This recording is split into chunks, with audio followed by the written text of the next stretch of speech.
J'avais 24 ans quand j'ai appuyé mon visage contre le mur pour la première fois. C'était l'hiver, 3 heures du matin. Le ciment était si glacé qu'il brûlait la peau comme du fer en braise. Je sentais le souffle chaud du soldat allemand sur ma nuque. Il n'avait pas besoin de me toucher. La proximité était déjà la menace. Mes mains étaient croisées derrière mon dos, les doigts commençant à perdre toute sensation. Je ne savais pas si je reviendrais vivante au baraquement. Personne ne le savait. C'était leur méthode. Nous maintenir entre la terreur et l'incertitude, jusqu'à ce que notre âme commence à se fissurer comme de la glace fine sous les pieds. Je m'appelle Aimée Delcourt. Je suis née dans la Loire, dans un village si petit qu'il n'apparaissait même pas sur les cartes militaires. Mon père était boulanger. Ma mère est morte quand j'avais 12 ans, de la tuberculose. J'ai appris à pétrir le pain avant d'apprendre à lire correctement. J'ai grandi en respirant la farine et le levain, en écoutant le four crépiter à l'aube. Je pensais que ma vie serait simple. Me marier, avoir des enfants, continuer la boulangerie. Mais en 1943, la simplicité est devenue un luxe, et la bonté, un crime. Tout a commencé avec 2 voisines, Madeleine et sa fille, Rachel. Juives. Elles habitaient 3 maisons en dessous de la nôtre. Rachel avait 7 ans et aimait dessiner des pains par terre avec de la craie. Madeleine était silencieuse, mais ses yeux disaient tout. Quand les Allemands ont commencé à frapper aux portes, je savais ce qui allait arriver. Je ne suis pas une héroïne. Je ne l'ai jamais été. Mais ce soir-là, quand Madeleine a frappé à notre porte en tremblant, tenant Rachel par la main, j'ai simplement ouvert la trappe de la cave. Mon père a fait semblant de ne rien voir. Il savait que me perdre serait pire que perdre la boulangerie. Je les ai cachés pendant 11 jours. J'apportais du vieux pain, de l'eau, des couvertures. Rachel dessinait sur les murs de la cave avec du charbon. Madeleine priait doucement en hébreu. Je prévoyais de les emmener dans une ferme à la campagne où un cousin à moi élevait des moutons. Mais quelqu'un a parlé. Il y a toujours quelqu'un qui parle. Le 12e jour, les soldats sont entrés en hurlant. Ils ont renversé les étagères, cassé la porte du four, trouvé Madeleine et Rachel serrées l'une contre l'autre dans un coin de la cave, tremblantes. Ils les ont emmenées toutes les 2. Je ne les ai plus jamais revues. Et ils m'ont emmenée aussi. J'ai été déportée 3 jours plus tard. Il n'y a pas eu de procès. Juste un train. Des wagons à bestiaux. 100 femmes entassées dans un espace fait pour 20. L'odeur d'urine, de sueur et de peur formait un nuage dense qui collait à la gorge. Certaines pleuraient. D'autres priaient. Je suis restée silencieuse, debout, tenant une vieille femme qui s'était évanouie dans mes bras. Le voyage a duré 2 jours. Quand les portes se sont ouvertes, la lumière du soleil m'a aveuglée. Mais ce n'était pas la liberté. C'était juste le début du cauchemar. Le camp était entouré de barbelés et de tours de guet. Des gardes avec des bergers allemands patrouillaient le périmètre. Le sol était de la boue gelée. Des baraquements en bois pourri s'étendaient en rangées interminables. Il y avait une odeur constante de fumée mélangée à quelque chose de douceâtre et de putride que j'ai mis des jours à comprendre. C'était de la chair humaine brûlée dans les fours au fond du camp. Ils nous ont dépouillés de tout. Vêtements, cheveux, noms. Je suis devenu un numéro tatoué sur l'avant-bras gauche. 63 241. Ce numéro me poursuit encore aujourd'hui. Même maintenant, à 78 ans, je le regarde et je retourne à cet endroit. Les premiers jours, j'ai appris les règles. Silence absolu. Yeux baissés. Obéir sans questionner. Mais je n'ai jamais été doué pour me courber. C'était peut-être l'entêtement hérité de mon père. Peut-être la colère. Quand je voyais une prisonnière s'évanouir de faim, je la relevais. Quand il restait une miette de pain, je la partageais. Quand les gardes criaient des ordres contradictoires juste pour nous humilier, je gardais les yeux fixés devant moi, refusant de trembler. Cela m'a marqué. Littéralement. Dans les premiers jours, j'ai rencontré 3 femmes qui, comme moi, refusaient de se briser complètement. Séraphine était couturière à Lyon, main délicate, voix ferme. Elle raccommodait les uniformes déchirés avec des fils qu'elle trouvait par terre, utilisant des épines comme aiguilles. Nadine était étudiante en soins infirmiers, 22 ans, visage de fillette, mais mains de chirurgienne. Elle nettoyait les plaies avec de l'eau sale, murmurait des instructions pour éviter les infections. Colette était la plus âgée, 31 ans, professeure de littérature. Le soir, elle récitait Rimbaud, Baudelaire, Victor Hugo. Elle disait que tant que nous pouvions nous souvenir de beaux mots, ils n'auraient pas complètement gagné.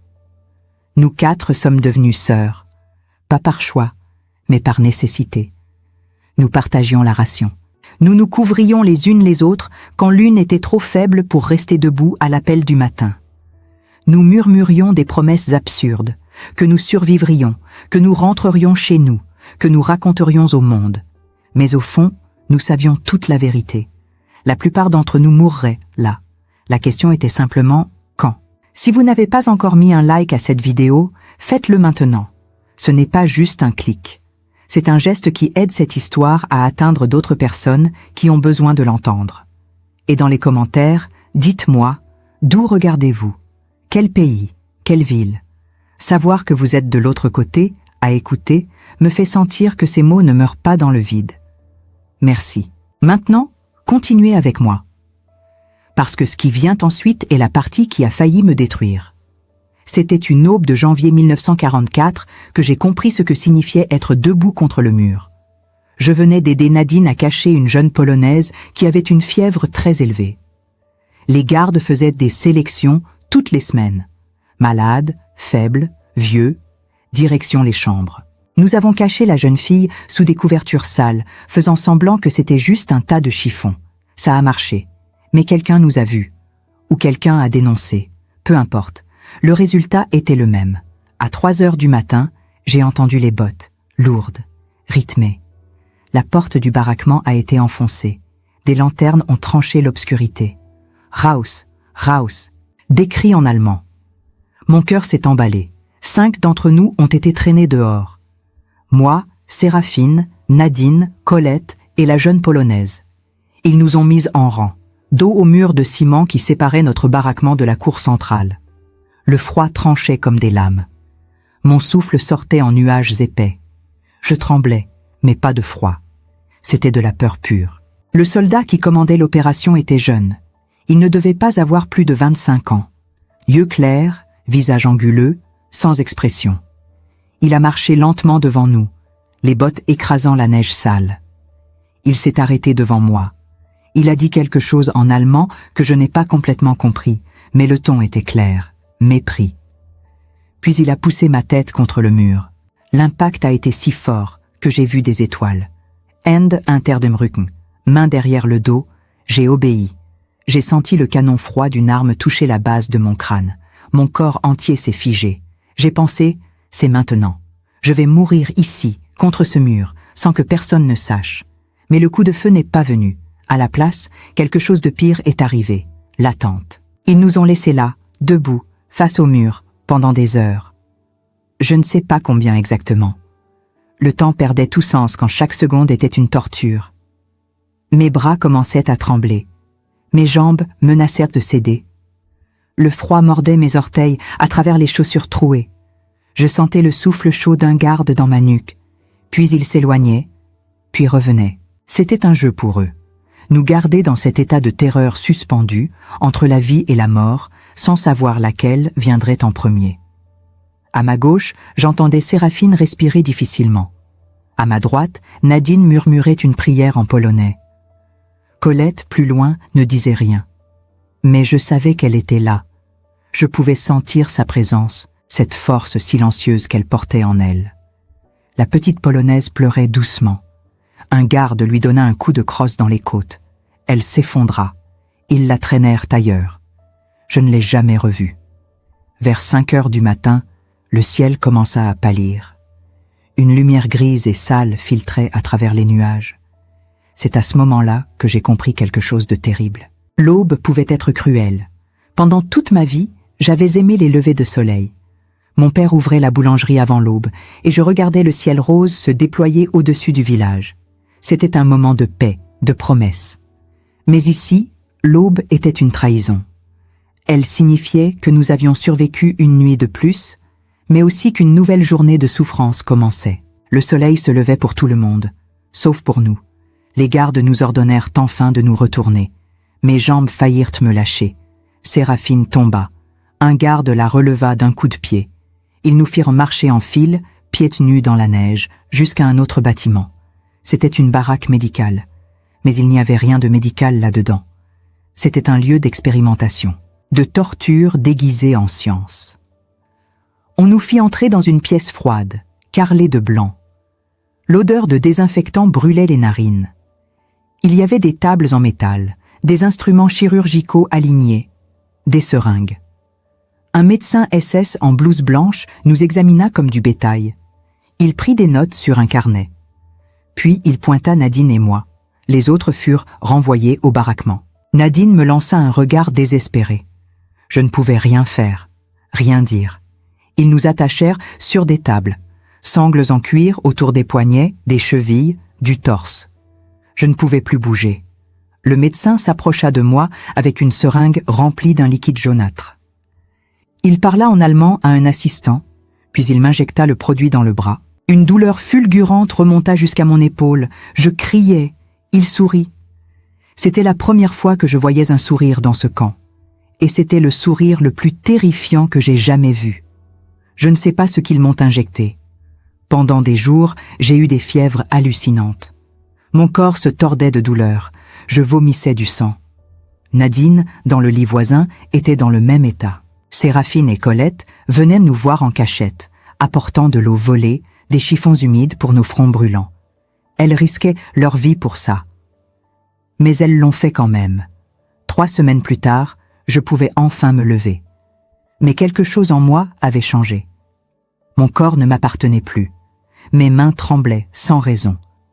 Ma vision se troublait par moments. Et surtout, je sentais une rage froide grandir en moi. Une rage que je n'avais jamais connue. Contre les Allemands, oui, mais aussi contre Dieu, contre le monde, contre l'humanité entière qui avait permis cela. Pourtant, je ne pouvais pas me permettre de haïr complètement. Parce que haïr, c'était leur donner ce qu'ils voulaient. Nous transformer en bêtes, en créatures vidées d'humanité. Alors je me suis accroché aux petits gestes. Partager une croûte de pain, sourire à une nouvelle arrivante terrifiée, réciter un poème avec Colette. Ces actes minuscules étaient notre résistance. Un soir de mars, les sirènes ont retenti. Des bombardements alliés au loin. Les gardes paniquaient. Certains d'entre nous osaient espérer. Peut-être que la fin approchait. Peut-être que nous serions libérés. Mais l'espoir est dangereux dans un camp. Il peut vous tuer plus sûrement qu'une balle. Les bombardements se sont intensifiés. Les gardes devenaient plus nerveux, plus violents. Les punitions au mur se multipliaient. Chaque acte de désobéissance, même le plus infime, était sanctionné. Une femme qui levait les yeux, une autre qui toussait pendant l'appel, une troisième qui gardait un bout de tissu pour s'en faire un mouchoir. Toutes finissaient contre le mur, à l'aube, dans le froid mordant.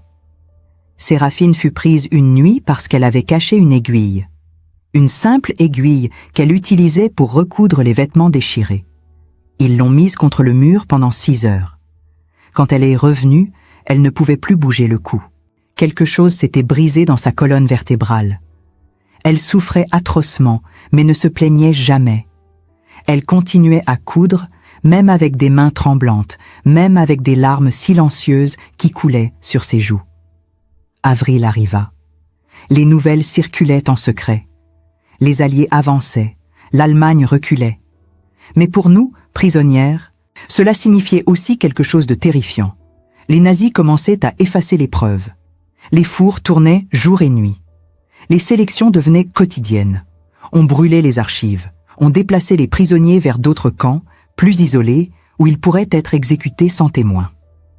Un matin, on nous annonça que nous allions être transférés. Destination inconnue. Nous avions 2 heures pour nous préparer. Préparer quoi? Nous n'avions rien. Juste nos corps épuisés et nos souvenirs brûlants. Séraphine était trop faible pour marcher. Nadine et moi l'avons portée. Colette marchait devant, récitant Apollinaire à voix basse, comme un mantra. Ils nous ont entassés dans des camions. 100 femmes dans chaque camion. Pas de siège. Juste un plancher de bois rugueux et une bâche qui laissait passer le vent glacé. Nous roulions depuis des heures. Certaines mouraient debout, serrées contre nous, et nous ne pouvions même pas les laisser tomber, car il n'y avait pas de place. Puis soudain, le camion s'arrêta. Des cris, des coups de feu. Nous pensions que c'était la fin. Mais quand la bâche s'ouvrit, ce n'étaient pas des SS. C'étaient des soldats américains. Je ne me souviens pas avoir pleuré quand les Américains ont ouvert le camion. Je ne me souviens pas avoir souri. Je me souviens seulement d'un vide immense, comme si mon corps avait oublié ce que signifiait la liberté. Un soldat m'a tendu la main. Je l'ai regardé longtemps avant de la prendre. Ses yeux étaient bleus, pleins de pitié. Il a dit quelque chose en anglais que je n'ai pas compris. Puis, il m'a aidé à descendre. Nous étions au milieu d'une forêt. Le camion avait été abandonné par les gardes SS qui avaient fui en entendant les tirs alliés. Ils nous avaient laissés là, enfermés, espérant peut-être que nous mourions avant d'être trouvés. Mais nous avions survécu, encore une fois. Les soldats américains nous ont emmenés dans un camp de transit. Des tentes militaires, des lits de camp, des couvertures propres, de la vraie nourriture, soupe chaude, pain blanc, chocolat. Certaines femmes se sont jetées dessus et ont vomi immédiatement. Nos estomacs avaient oublié comment digérer. Moi, j'ai mangé lentement, une cuillère après l'autre, les larmes coulant sans que je m'en rende compte. Séraphine était mourante. Les médecins américains l'ont examinée et ont secoué la tête. Infection généralisée, malnutrition extrême, colonne vertébrale endommagée. Ils ont fait ce qu'ils pouvaient, mais c'était trop tard. Elle est morte 5 jours après notre libération. Elle avait 32 ans. Nadine, Colette et moi l'avons enterrée sous un chêne, près du camp. Nous avons récité une prière. Colette a lu du Verlaine. Nous avons pleuré pour la première fois depuis des mois. Les semaines suivantes furent étranges. Nous étions libres, mais nous ne savions pas quoi faire de cette liberté. Beaucoup de femmes cherchaient désespérément leur famille. La Croix-Rouge avait des listes interminables de disparus. Chaque jour, des noms étaient rayés. Vivants, morts, inconnus. Je cherchais Madeleine et Rachel, les 2 voisines que j'avais essayé de sauver. Leurs noms n'apparaissaient sur aucune liste. Elles avaient simplement disparu, comme des millions d'autres. Je suis rentré en France en juin 1945. Le voyage en train fut interminable. À chaque gare, je voyais des visages émaciés, des regards vides, des corps qui bougeaient par habitude plus que par volonté. Nous étions des fantômes revenant dans un monde qui avait continué sans nous. Quand je suis arrivé dans mon village, la boulangerie était fermée. Les volets étaient pourris, la porte d'entrée pendant sur ses gonds. Mon père était mort 6 mois plus tôt, d'une crise cardiaque. Les voisins m'ont dit qu'ils n'avaient jamais surmonté ma déportation, qu'il attendait chaque jour un signe, une lettre, quelque chose. Rien n'était venu. Alors son cœur avait simplement cessé de battre. Je me suis assise sur le seuil de la boulangerie et j'ai pleuré. Pas pour moi, pour lui. Pour toutes les victimes invisibles de cette guerre. Ceux qui n'étaient pas dans les camps, mais qui avaient quand même été détruits. J'ai essayé de reprendre la boulangerie. Pendant quelques mois, j'ai pétri la pâte, allumé le four, vendu du pain aux villageois. Mais mes mains tremblaient trop. Les fièvres revenaient sans prévenir. Et surtout, je ne supportais plus l'odeur du pain brûlé. Elle me rappelait autre chose. Une odeur que je ne pouvais pas nommer, mais qui me hantait. J'ai fermé la boulangerie. J'ai vendu la maison. Avec l'argent, je suis partie à Paris. J'ai trouvé un petit appartement dans le Marais. J'ai travaillé comme vendeuse, puis comme employée dans une bibliothèque. Des métiers simples où je n'avais pas besoin de parler beaucoup, où je pouvais me fondre dans l'anonymat. Nadine et moi nous écrivions régulièrement. Elle avait repris ses études d'infirmière. Colette enseignait à nouveau la littérature. Elles essayaient de reconstruire leur vie. Moi, je survivais. C'est différent. Pendant des décennies, je n'ai parlé du camp à personne. Pas aux amis, pas aux collègues, pas même aux hommes qui ont brièvement traversé ma vie. Comment expliquer à quelqu'un qui n'y était pas? Comment décrire l'odeur de la mort, le froid qui vous brise les os, la faim qui vous ronge l'esprit? Les mots semblaient toujours insuffisants. Alors je me taisais. Mais le silence aussi est une prison. Il me rongeait de l'intérieur. La nuit, Je me réveillais en sueur, le cœur battant, certaine d'entendre des bottes dans le couloir. Je voyais le mur. Toujours le mur. Froid, gris, impitoyable. Et je sentais encore le canon de l'arme contre ma nuque. En 1995, 50 ans après la libération, une journaliste m'a contacté. Elle préparait un documentaire sur les femmes résistantes déportées. Quelqu'un lui avait donné mon nom. J'ai d'abord refusé. Puis j'ai pensé à Séraphine, à toutes celles qui n'étaient jamais revenues. Elle méritait d'être connue. Alors j'ai accepté. L'entrevue a eu lieu dans ma cuisine. Une petite pièce ensoleillée avec des rideaux jaunes et une nappe à fleurs. La journaliste était jeune, gentille, mais ses yeux trahissaient qu'elle ne comprenait pas vraiment. Comment le pourrait-elle? J'ai parlé pendant 4 heures. J'ai raconté le mur, les injections, la faim, le froid. Les amis perdus. Ma voix s'est brisée plusieurs fois, mais j'ai continué. À la fin, elle m'a demandé « Que voulez-vous que les gens retiennent de votre histoire ?» J'ai réfléchi longtemps. Puis j'ai dit « Je veux qu'ils imaginent une jeune femme française de 24 ans, le visage contre un mur gelé, à l'aube, refusant de baisser les yeux. Parce que c'est tout ce que j'avais, ma dignité, et ils ne me l'ont jamais prise. » Le documentaire est passé à la télévision. Quelques personnes m'ont écrit. Des lycéens m'ont invité à témoigner dans leur classe. Je l'ai fait quelques fois, mais c'était épuisant. Revivre tout ça, encore et encore. Alors j'ai arrêté. Colette est morte en 1998 d'un cancer. Nadine en 2001 d'une crise cardiaque. Je suis restée seule, la dernière des 4. La gardienne d'une mémoire que personne ne voulait vraiment entendre. En 2002, j'avais 79 ans. Mon corps me trahissait. Mes mains, déjà abîmées par les injections du camp, ne me répondaient presque plus. Mon cou, raidi par les heures contre le mur, me faisait souffrir constamment. Je marchais avec une canne. Je vivais seule dans mon petit appartement, entourée de livres et de souvenirs que je n'osais pas regarder de trop près. Un jour, j'ai reçu une lettre d'Allemagne. Mon cœur s'est arrêté. Pendant des années, j'avais refusé tout contact avec ce pays. Mais la lettre venait d'une école, des élèves de 16 ans qui étudiaient la Shoah. Ils avaient vu le documentaire. Ils voulaient m'inviter à témoigner. Ils offraient de payer le voyage, l'hôtel, tout. J'ai failli déchirer la lettre. Retourner en Allemagne? Jamais. Mais quelque chose m'a retenu. Peut-être la fatigue. Peut-être la certitude que je n'avais plus beaucoup de temps. Peut-être l'idée que si ces jeunes Allemands voulaient entendre, il fallait leur parler. Alors j'ai accepté. Le voyage fut terrible. Chaque kilomètre me rapprochait du passé. Quand le train a traversé la frontière, j'ai cru que j'allais vomir. Mais je me suis tenue droite, comme autrefois contre le mur. L'école était moderne, lumineuse, propre. Les élèves m'attendaient dans un amphithéâtre. Ils se sont levés quand je suis entrée. Certains pleuraient déjà. Une jeune fille m'a offert des fleurs. J'ai pris le micro et j'ai commencé à parler. Je leur ai raconté le mur. Pas dans les détails sordides, mais dans la vérité émotionnelle. Je leur ai dit ce que c'était de se tenir debout, dans le noir, sachant qu'on pouvait mourir à tout instant. De sentir le froid pénétrer jusqu'aux os. De perdre la sensation dans ses mains.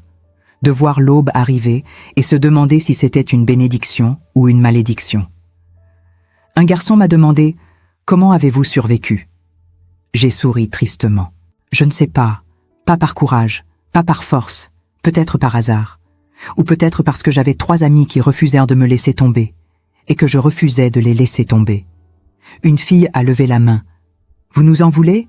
À nous, les Allemands ?» J'ai regardé ces jeunes visages, innocents, nés des décennies après la guerre, portant quand même le poids d'une histoire qu'ils n'avaient pas choisie. « Non, » ai-je dit doucement, « je ne vous en veux pas. Vous n'étiez pas là. Vous n'avez rien fait. Mais vous avez une responsabilité, ne jamais oublier, ne jamais laisser cela se reproduire. Et si vous voyez l'injustice, la haine, la déshumanisation commencer quelque part, même à petite échelle, vous devez résister. Comme Séraphine résistait avec son aiguille. Comme Nadine résistait avec ses soins. Comme Colette résistait avec ses poèmes. Après la conférence, les élèves m'ont entouré. Ils voulaient me serrer la main, me remercier. Certains pleuraient, ouvertement. Un garçon m'a dit « Je promets de ne jamais oublier ». Je l'ai regardé dans les yeux et j'ai répondu « Alors ma vie n'aura pas été inutile ». Je suis rentrée en France épuisée, mais aussi, étrangement, apaisée. Comme si j'avais déposé un fardeau que je portais depuis 60 ans. Comme si, enfin, quelqu'un avait vraiment entendu. Les mois suivants, j'ai reçu des lettres de ces élèves. Ils me racontaient leurs projets, leurs réflexions, leurs engagements. Une fille avait rejoint une association contre le racisme. Un garçon écrivait un roman sur la mémoire. Il me considérait comme une grand-mère, une gardienne de vérité. Et moi, qui n'avais jamais eu d'enfant, je me sentais soudain liée à cette génération. Mais mon corps continuait à décliner. En 2003, les médecins ont diagnostiqué une insuffisance cardiaque. Mon cœur, usé par des décennies de trauma et de douleur, commençait à lâcher. Ils m'ont donné 6 mois. J'ai vécu 2 ans de plus. Par pure obstination, je crois. Je voulais voir le 60e anniversaire de la libération des camps. En 2005, j'y suis allée. Un voyage officiel organisé par le gouvernement français. Des centaines de survivants, de familles, de dignitaires. Nous sommes retournés au camp. Il était devenu un musée, propre, organisé, avec des panneaux explicatifs et des groupes de scolaires. C'était irréel. Je marchais dans ces allées où j'avais tant souffert, mais je ne reconnaissais rien. Le lieu avait été domestiqué, rendu supportable pour les visiteurs.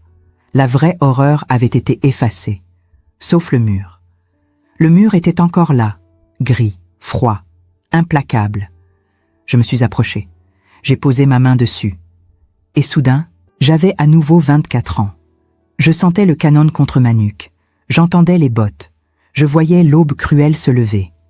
Une journaliste m'a photographiée à ce moment-là. La photo est devenue célèbre. Une vieille femme, courbée, la main sur un mur de camp de concentration, les yeux fermés, le visage ravagé par la douleur. Mais ce que la photo ne montre pas, c'est ce que je ressentais. Non pas de la tristesse, mais de la rage. Une rage froide contre l'oubli, contre la banalisation, contre ceux qui nient, contre ceux qui instrumentalisent. Je suis rentrée chez moi et j'ai écrit une lettre, à personne en particulier, à tout le monde. Je l'ai laissée dans une enveloppe bleue, avec instruction de la publier après ma mort. Dans cette lettre, j'ai tout dit, les détails que j'avais tus, les noms que j'avais gardés secrets, les peurs que je n'avais jamais partagées. Je suis morte le 18 novembre 2007, paisiblement, dans mon sommeil. Mon corps épuisé a simplement cessé de lutter. Je suis enterrée dans mon village natal, à côté de mon père. Sur ma pierre tombale, il y a juste mon nom, mes dates et une ligne que j'avais demandée. Elle a refusé de baisser les yeux. Ma lettre a été publiée 3 mois après ma mort. Elle a circulé dans les journaux, sur Internet, traduite en plusieurs langues. Des historiens l'ont étudiée. Des enseignants l'ont utilisée en classe. Elle est devenue, malgré moi, un document de référence. Mais ce n'est pas pour ça que je l'ai écrite. Je l'ai écrite pour les Madeleine et Rachel de ce monde. Pour toutes celles qui n'ont jamais eu de voix. Pour tous ceux qui ont disparu sans laisser de traces, réduits à des numéros, à des cendres, à des silences. Je l'ai écrite pour Séraphine, qui cousait des espoirs avec des épines. Pour Nadine, qui soignait avec de l'eau sale. Pour Colette, qui récitait des poèmes dans l'enfer. Pour toutes mes sœurs du mur, et je l'ai écrite pour vous. Oui, vous qui m'écoutez maintenant, des décennies après ma mort.